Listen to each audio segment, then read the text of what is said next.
Moi, j'invite toutes les fédérations, toutes les grandes entreprises qui ont un accord d'intéressement, notamment dans les secteurs vitaux comme l'agroalimentaire ou la grande distribution, à verser cette prime de 1 000 € totalement défiscalisée à leurs salariés.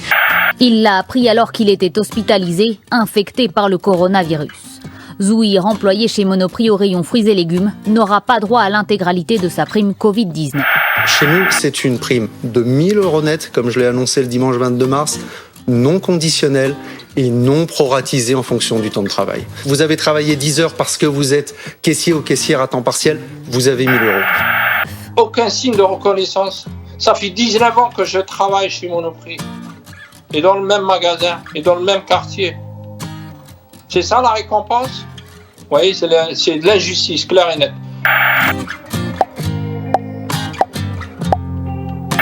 Le but de cette prime était de récompenser ceux qui étaient présents. Dans une situation difficile, le seul critère applicable, c'est celui de la présence effective. Pendant le confinement, nous avons pu continuer à vivre, à manger, à remplir nos placards grâce à des petites mains, notamment les salariés de la grande distribution. Chaque jour, ils étaient là, à leur poste, et ont grandement contribué au fonctionnement du pays. Une fois le déconfinement entamé, le PDG du groupe Casino, qui s'appelle Jean-Claude Naouri, a mis en place des pratiques totalement discriminatoires en matière d'attribution de la prime. Excite les CDD, excite les contrats précaires, excite les contrats étudiants. Et comme Monoprix n'engage quasiment que sous ce type de contrat, eh bien, au final, personne n'a droit à la prime. Sans masque, sans gel, sans aucune protection, les salariés ont pris des risques démesurés. Et pendant ce temps, les enseignes de la grande distribution ont vu leur chiffre d'affaires considérablement augmenter. Puis voyant la grogne monter, ils ont alors annoncé une prime de 1 000 € pour tous les salariés. Dès lors, la lutte a démarré dès l'annonce du conditionnement de la prime. Et tous les samedis, ils ont organisé des rassemblements devant les enseignes Monoprix avec des dizaines de clients et de salariés. Et au-delà de la prime, en fait, c'est vraiment un sentiment d'injustice dans le non-partage des richesses qui a été pointé du doigt. Finalement, les dirigeants de Casino ont fini par sortir de l'ombre.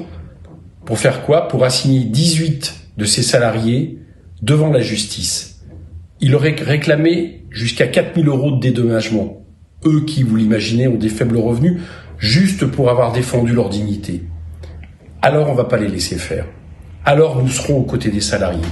Nous appelons le 26 novembre à nous retrouver sur le parvis du tribunal de justice de Paris pour dire aux salariés de Monoprix qu'ils ont eu raison de se mobiliser, que nous sommes avec eux, et aux dirigeants de Casino que décidément leur attitude est inqualifiable. Tous le 26 novembre à Paris. Il y a une chose de sûre, une chose, comme le disait Leïla, c'est que les personnes qui mangent les petits fours derrière, ils ne seront pas à leur tâche s'il y a un reconfinement, et figurez-vous, on ne verra pas la différence.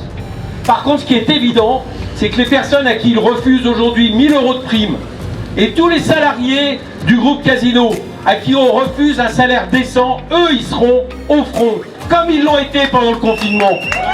Comme ils l'ont été pendant le confinement. Alors c'est pas supportable.